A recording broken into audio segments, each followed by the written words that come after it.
लक्ष्मण जी वैराग्य हैं तो वो काम पर प्रहार करते हैं। अब उनकी व्याख्या ना करेंगे हम, चूंकि भरत जी की करनी है। लेकिन जो भरत जी है ना, तो भरत जी किसी पर प्रहार नहीं करते। तो इनकी भूमिका क्या है? इनकी भूमिका है वैद्य की। ये प्रहार की भूमिका में नहीं आते, ये अजात शत्रु हैं। इनका एक सिद्धांत है। जैसे लक्ष्मण जी का सिद्धांत है कि एक माँ होती है ना, तो उसका बालक जब गंदा होता है तो वो पिता के पास जाने नहीं देती, पहले उसको बुलाती है और उसको साफ करती है। और जब साफ कर देती है तब वो पिता की गोद में देती है। तो लक्ष्मण जी की भूमिका है कि वो पहरेदार हैं, गंदे व्यक्ति को जाने नहीं देते अंदर। वो सावधानी रखते हैं, पहरेदारी रखते हैं।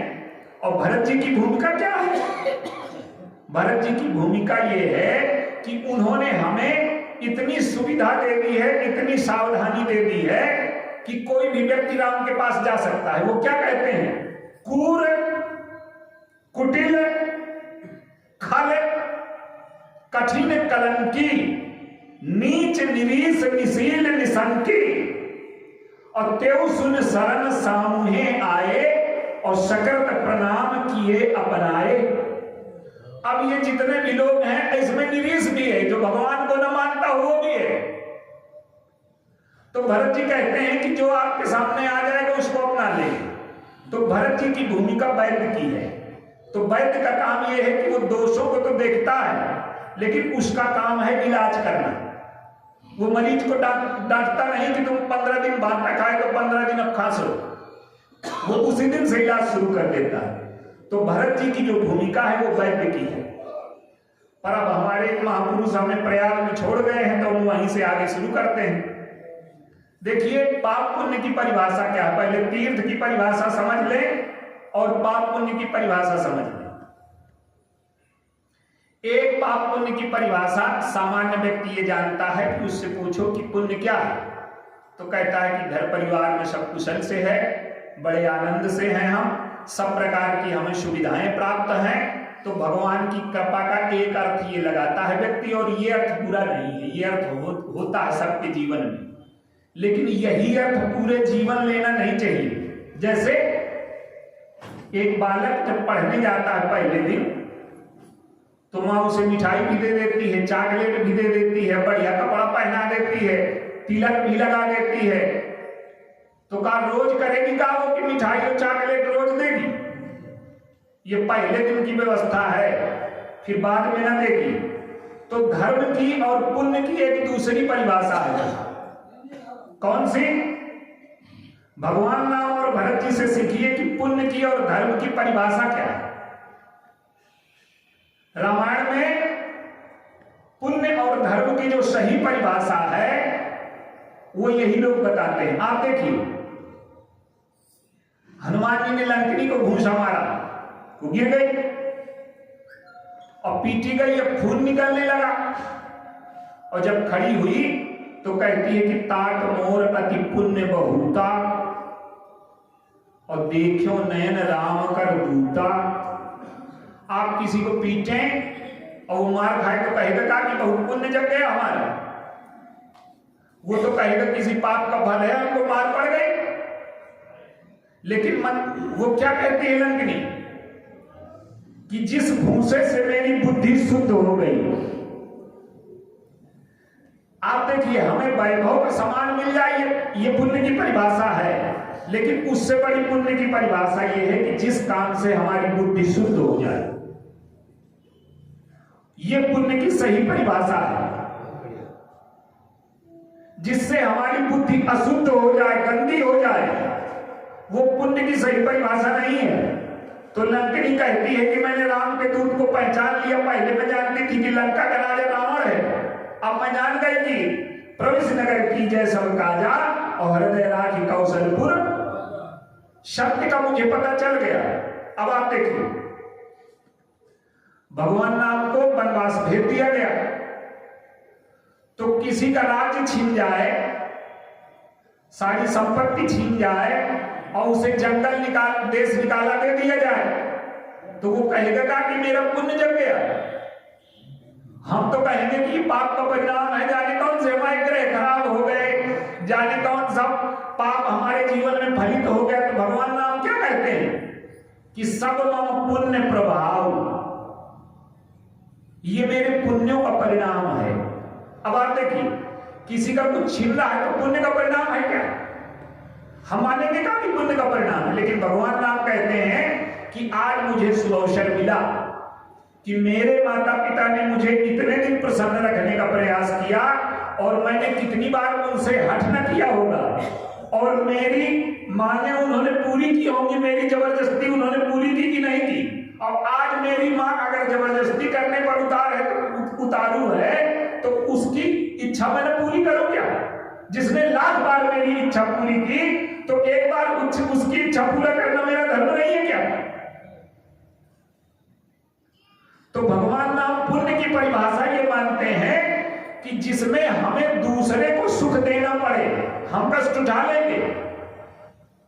देखिए, हम पुण्य की परिभाषा ये मानते हैं कि लोग केवल मेरे लिए सोचें और जो कुछ करें तो सब मेरे लिए हो, और मैं सेंटर में रहूं घर के और सब मेरी चिंता करें, मैं किसी की ना करूं। यही तो हमारे जीवन का केंद्र है। लेकिन भगवान नाम कहते हैं कि जिसमें हमारे हिस्से में दुख आ जाए या दूसरे के हिस्से में हमारा सुख चला जाए, ये पुण्य। अब भरत जी को देखिए, भरत जी की परिभाषा नहीं है, भरत जी की भी यही परिभाषा पर उल्टी है। भगवान नाम का राज्य छिन गया तो कहते हैं कि मेरा पुण्य जग गया, और भरत को इतना बड़ा राज्य मिल गया तो कहते हैं कि मेरा पाप जग गया। भाई, किसी को राज्य मिल जाए घर बैठे, और जनता भी देखिए कितनी अच्छी थी। आज का आदमी होता तो मंथरा कैकेयी को फूलों से लाद देता, 3 लाख की भीड़ लग जाती मंथरा कैकेयी के दरवाजे पर। पूरी अयोध्या नहीं गई, अन्याय से इन्होंने प्राप्त किया है। वो देखिए, एक एक चीज का रामायण में स्पष्टीकरण है, कैसे लोग रहे होंगे। भरत से कोई नमस्ते नहीं करता, वो जानते हैं कि ये राजा बनेंगे हमारे, लेकिन किसी के मन में भय नहीं है, लालच नहीं है, लोभ नहीं है। कितने पवित्र लोग रहे होंगे। आज कोई चाहे बेईमानी से बन जाए, चाहे जैसे बन जाए, हम 1000 मालाएं लेकर पहुंच जाते हैं। कितनी पवित्र लोग रहे होंगे। पाप पुण्य की क्या परिभाषा रही होगी उनके जीवन में। तो भरत जी कहते हैं कि ये मेरे पाप का परिणाम है। जिसे इतना बड़ा राज्य मिल रहा है, वो कह रहा है कि मेरा पाप है ये। अब आप देखिए, भगवान का सब कुछ छीन रहा है तो पुण्य है, और भरत को सब कुछ मिल रहा है तो पाप है। इसका अर्थ क्या है कि भरत जी कहते हैं कि अगर मैं गद्दी में बैठ गया, देखिए दोनों भगवान राम में और भरत जी में हर जगह मतभेद है। भरत जी कहते हैं कि मोहि राज हठ देई हो जबही और असार सातल जाई तबही। अगर मुझको तुमने जबरदस्ती गद्दी में बैठा दिया ना, तो पृथ्वी रसातल को चली जाएगी। तो किसी ने कहा कि हिरण्यकश्यप बैठ गया और रावण बैठ गया, अब इतने पापी बैठ गए तो पृथ्वी रसातल को नहीं गई, और तुम जैसा महात्मा बैठ जाएगा तो पृथ्वी रसातल को चली जाएगी। तो भरत जी कहते हैं कि ये पृथ्वी ये जानती है कि ये पापी लोग हैं, ये अत्याचारी लोग हैं, और कोई ना कोई राम का भक्त आएगा, कोई ना कोई संत आएगा तो मेरा उद्धार करेगा। और आज जब पृथ्वी ये देखेगी कि राम का भाई भी वही काम करने लगा जो रावण कर रहा था, मैं अन्याय से प्राप्त राज्य में गद्दी पर बैठ जाऊं तो पृथ्वी किसके भरोसे रहेगी। तो भरत जी कहते हैं कि मैं गद्दी पर बैठ गया तो पृथ्वी रसातल को चली जाएगी। अब भगवान राम कहते हैं कि भरत भूमि रह राहुल राखी, अगर तुम ना गद्दी में बैठोगे तो राज्य रहेगा नहीं।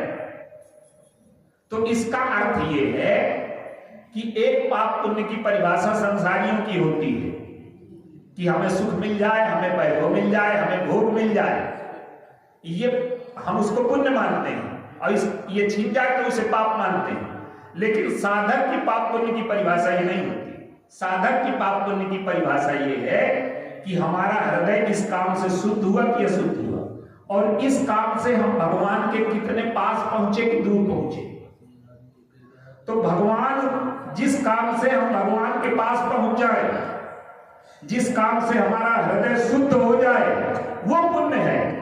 और जिस काम से हमारा हृदय अशुद्ध हो जाए और भगवान से हम दूर चले जाएं, तो वो पाप है। तो एक पाप पुण्य की परिभाषा ये है। अब देखिए, भरत जी तीर्थराज में गए, और जब तीर्थराज में जाते हैं तो गोस्वामी जी ने एक शब्द लिखा हुआ, क्या? भरत तीसरे पहर कहूं कीन प्रवेश प्रयाग, और कहत रामसिय रामसिय उमग उमग अनुराग। देखिए, प्रयाग में दो नदियां हैं जो दिखाई देती है, यमुना और गंगा। लेकिन प्रयागराज तो त्रिवेणी है, और त्रिवेणी में 3 नदियां हैं, पर तीसरी दिखाई नहीं देती। और भरत जी जो स्मरण कर रहे हैं वो 2 का नहीं कर रहे हैं, वो 3 का कर रहे हैं, और उल्टा उस मन स्मरण कर रहे हैं।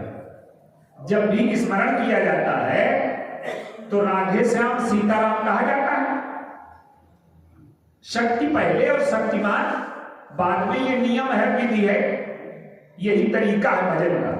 लेकिन भरत क्या कह रहे हैं? कहत रामसिय रामसिय। लेकिन इसमें एक चीज छुपी है, लक्ष्मण का भी स्मरण करते हैं। लक्ष्मण जी भरत से अवस्था में छोटे हैं, लेकिन भरत की आराध्य मूर्तियों में एक है वो। लक्ष्मण जी की पूजा करते हैं भरत जी, लक्ष्मण जी की आराधना करते हैं भरत जी। क्यों? किसी से भरत जी से पूछा गया कि सर्वश्रेष्ठ भाई संसार में कौन हुआ है? हम लोग भरत जी का नाम लेते हैं, लेकिन भरत जी से पूछा गया कि सर्वश्रेष्ठ भाई संसार में कौन हुआ? तो भरत जी कहते हैं कि लालन जो लखन लघुलो ने अभेद भाई सनाहे न होने, अब परिजन प्रिय पितु मात दुलारे, श्री रघुवीर ही प्राण प्यारे, तेवर सहाय विपित सब भांति, अग्निदरे कोटि पुलिस ये छाती। तो अवस्था में छोटे हैं वो, पर भरत जी उनका भजन करते हैं। और इसका स्पष्टीकरण भी भगवान गोस्वामी जी ने किया। क्या? कि आप सुर सरी कीन प्रणामो, और सुमिरे लखन सहित सिय रामो। लक्ष्मण जी का स्मरण कर रहे हैं, पर यहां जो राम सी कह रहे हैं, उसका कारण क्या है? उसका कारण ये है कि यहां नियम का पालन नहीं हो रहा। जिस क्रम से वो चल रहे हैं, आगे राम लखन मुनि पाछे, तापस वेश विराजत काछे, उभय बीच सिय सोहति कैसे, और ब्रह्म जीव बीच मात। तो जिस क्रम से वो चल रहे हैं, उसी क्रम से वो ध्यान कर रहे हैं, इसलिए यहां विधि का उल्लंघन हो रहा है। लेकिन अब देखिए, तीसरा पहर, 3 नदियां, और भरत जी जो हैं ये प्रयाग से भी विशाल हैं, 3 नदियों से भी बड़ा उनका चरित्र है। और भरत जी जो हैं ये कौन है? प्रयागराज, जब वहां तीर्थराज त्रिवेणी में खड़े हो गए, तीर्थों ने यहां आने से मना कर दिया मृत्युलोक में कि हम न जाएंगे। भगवान ने कहा कि जाओ, तो उन्होंने कहा कि हम तीर्थ में जाएंगे तो इतने लोग पाप करेंगे और हम में आकर के धोएंगे, तो हमारा क्या होगा? हम तो कितने गंदे हो जाएंगे, हम कैसे सोचोगे? तो हम जाने से उन्होंने मना कर दिया। तो प्रभु ने कहा कि तुमने केवल पापी भर थोड़ा स्नान करेंगे, महात्मा भी तो आएंगे, और जब महात्मा तुम में स्नान करेंगे तो तुम शुद्ध हो जाओ। तो अब जब भरत जी खड़े हो गए, अब देखिए इसका सूत्र देखिए, भरत जी खड़े हो गए, और वो प्रयागराज से बड़े, वो प्रयागराज से, उनमें प्रयागराज में 3 नदियां हैं और भरत जी में 4 नदियां हैं। वहां ज्ञान भक्ति कर्म की त्रिवेणी है प्रयागराज में, और यहां ज्ञान भक्ति कर्म के साथ शरणागति की एक नदी और है। 4 नदियां हैं और 3 तीर्थराजों का मिलन हो रहा है वहां।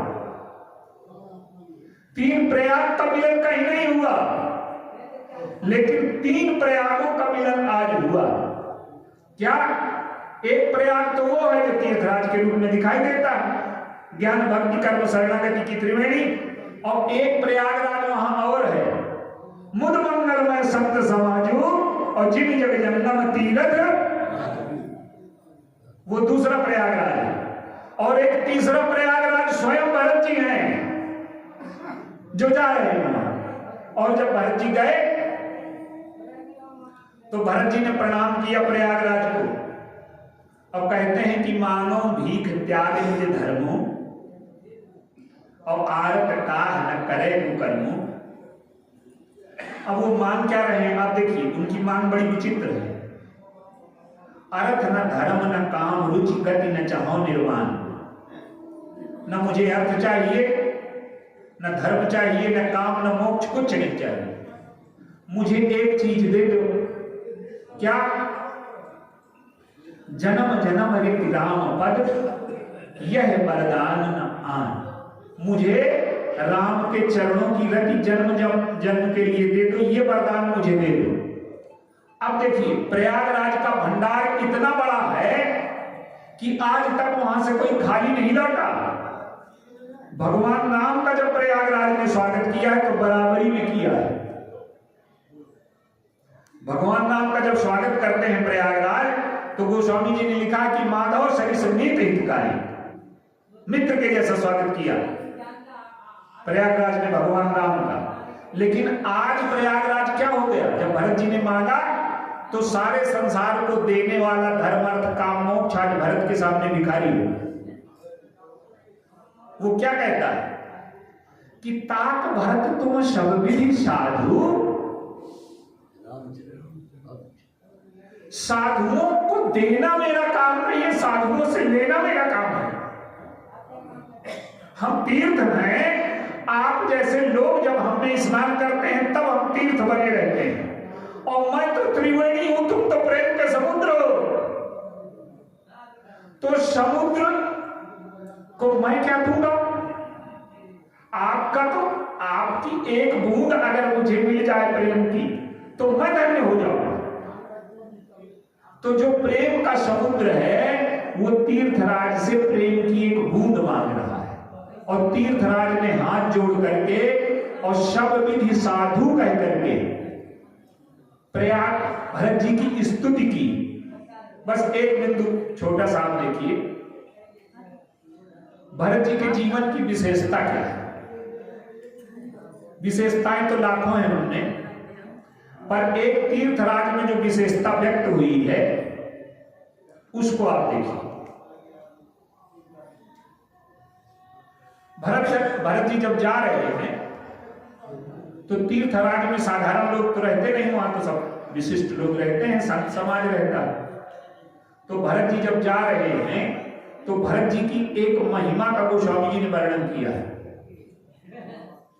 प्रमुदित तीर्थ राज निवासी और भय सानक बटु रही उदासी, और कहां परस्पर मिल रस पाचा, और भरत स्नेह शील सुचि सांचा। देखिए सन्यासी का धर्म अलग है और गृहस्थ का धर्म अलग है, और ब्रह्मचारी का धर्म अलग है, और वानप्रस्थ का धर्म अलग है। तो जो सन्यासी को अच्छा लगेगा वो गृहस्थ को अच्छा न लगे। आप देखिए सन्यासी के हम पैर छुएंगे, आएंगे तो बड़ा आदर करेंगे, पूजा करेंगे और कुछ दान देंगे,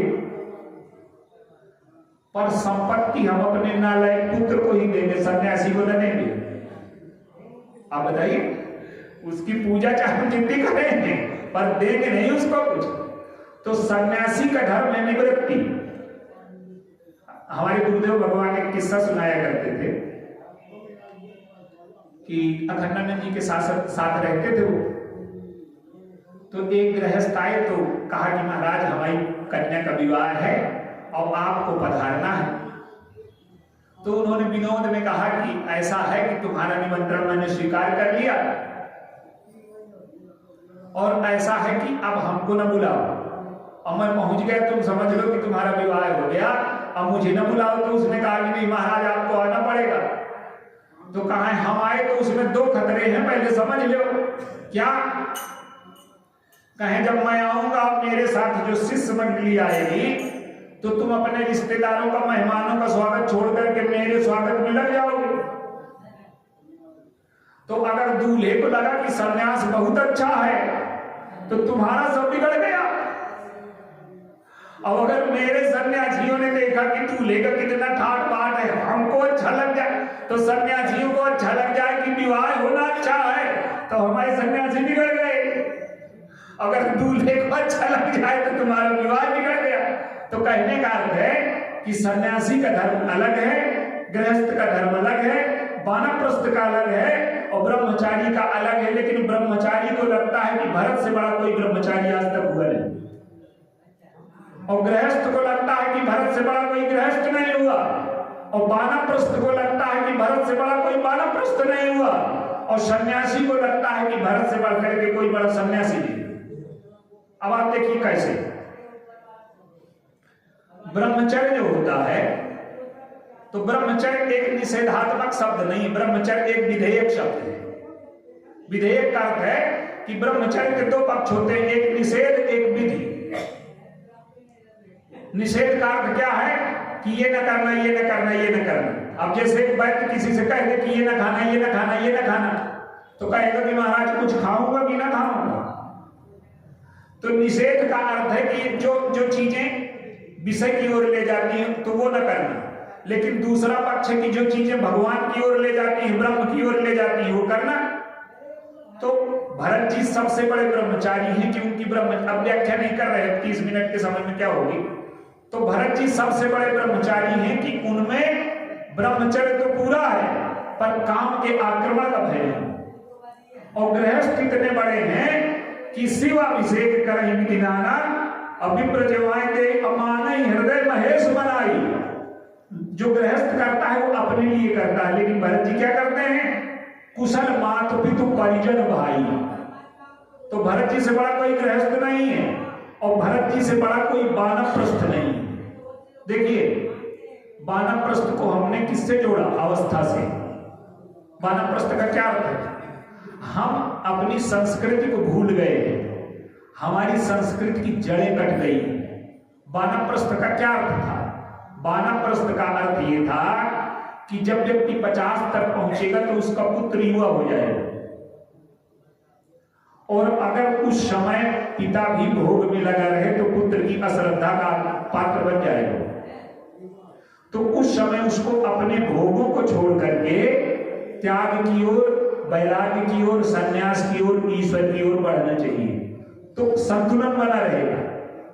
आज पिता को श्रद्धा, लोग पुत्र को बड़ा दोष देते हैं।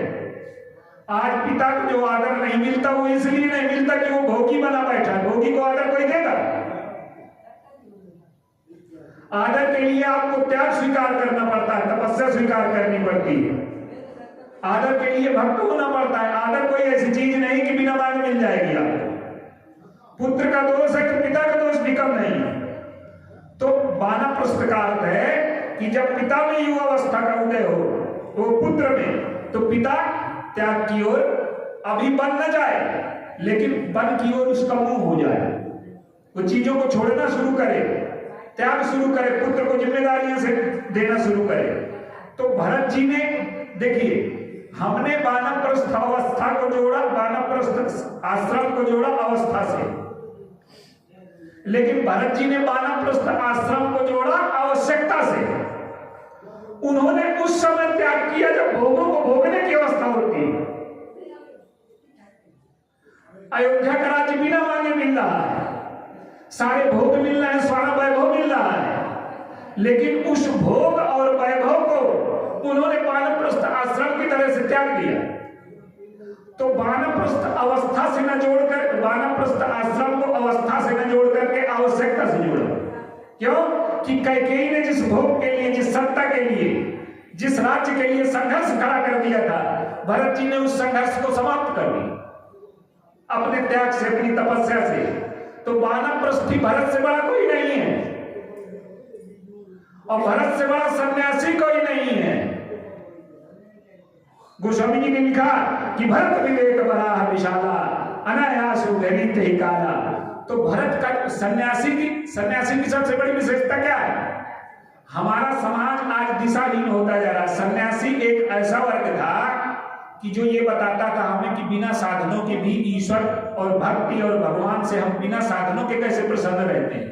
उसका जीवन नर से नारायण बनने की यात्रा थी सन्यास। सन्यास कोई कपड़ा बदलने का नाम नहीं है। सन्यास संस्कार मुक्त होकर के अपने जीवन से ईश्वर को प्रकट करके और दूसरों को आनंद देने का आश्रम था। जिसके जीवन में दुख मिट गए, जिसके जीवन में सुख दुख समान हो गया, जिसके जीवन में सारा संसार नाटक हो गया, लीला हो गया। अभी हम कहते हैं पर लीला कुछ नहीं हुआ, सन्यासी के जीवन में हो जाता था। तो भरत जी सबसे बड़े सन्यासी, भरत जी सबसे बड़े वानप्रस्थ, भरत जी सबसे बड़े गृहस्थ, और भरत जी सबसे बड़े ब्रह्मचारी। तो पूरे तीर्थराज के लोग उनकी प्रशंसा कर रहे हैं। लेकिन एक विशेषता उनमें और है, बस समापन करते हैं। भरत ही कहा ही सराह सराही, और राम प्रेम मूर्ति तन प्रवृत्त तीर्थ राज निवासी, वैसानक बट रही उदासी, कहां परस्पर मिलित सपाचा, और भरत स्नेह सील सुचि साचा। अब गोस्वामी जी का वो देखिए, गोस्वामी जी कैसे लिखते हैं उस बात को। प्रशंसा भरत की हो रही है, जयकारा भरत का लग रहा है, लेकिन भरत जी के कान कितने विचित्र हैं। सुनत राम गुण ग्राम सुहाए, ठीक इसी जगह लिखा है। अब आपकी प्रशंसा हो रही है तो आपको हमारी जय सुनाई देगी का, लेकिन भरत जी को क्या सुनाई दे रहा है? भरत जी कितने, उनके कान कितने सुंदर हैं। अगर उतने सुंदर हमारे कान हो जाए तो हमारा जीवन बदल जाए। भरत जी को क्या लगता है? सब लोग प्रशंसा कर रहे हैं कि भरत जी से बड़ा न कोई सन्यासी है, न गृहस्थ है, न वानप्रस्थ है। लेकिन भरत जी कहते हैं कि हे प्रभु, कैसे सुनते हैं उसको, हे प्रभु मुझ जैसे दास का इतना बड़ा सम्मान, ये आपकी कृपा का फल है, आपकी करुणा का फल है, आपके अनुग्रह का फल है। मुझ जैसे जीव में इतनी क्षमता कहां से आई? ये आपकी, हमको हमारी कोई प्रशंसा करता है कि बड़े गुणवान हैं, बड़े दानी हैं, तो हम भूल जाते हैं, बड़े कुप्पा हो जाते हैं। हमको ये नहीं लगता कि ये सब ईश्वर की कृपा है कि उसने हमें दानी बना दिया, कि हमें गुणी बना दिया, कि हमें उदार बना दिया। हमको लगता है कि हम बड़े बहादुर। लेकिन भरत जी को लगता है कि सारी विशेषताएं जो लोगों को मुझ में दिखाई दे रही हैं वो ईश्वर की कृपा का परिणाम है। तो उनके कान इतने सुंदर हैं कि चीज को बदल करके सुन लेते हैं। और अगर हमारे कान इतने सुंदर हो जाएं कि हम अपनी विशेषता को भगवान की कृपा में बदल करके सुन सकें, तो हमारा जीवन केवल इस बात से धन्य हो सकता है भरत की, कि आप कान को बदलिए और जो अपनी विशेषताएं आपको लगती हैं उसे जोड़िए कि मुझ जैसे तुच्छ व्यक्ति को भगवान आपने कैसे योग्य बना दिया। तो हमारा जीवन, हमारी जो विशेषताएं हमारे अंदर अहंकार पैदा करती हैं, वही सारी विशेषताएं भगवान की भक्ति और शरणागति पैदा करने लगती। तो भरत जी का चरित्र बड़ा विचित्र है। तो उनका चरित्र तीर्थराज प्रयाग से बड़ा है। वो स्वयं समुद्र है, चारों वर्ण उनमें है। भरत जी में चारों वर्ण हैं, चारों आश्रम हैं, साधना के चारों मार्ग हैं, सब कुछ है उनमें। तो चारों वर्ण, चारों आश्रम, साधना के चारों मार्ग। पर हमारे लिए एक छोटा सा विषय है कि हम अपनी विशेषताओं को भगवान की कृपा के रूप में ग्रहण करें। ये भरत जी का संदेश है। बोलिए सिया इसी कथा को हमारे चित्रकूट धाम से पधारे सुरेंद्र जी महाराज मानस किंकर नाम से जाने जो आए, और भरत भैया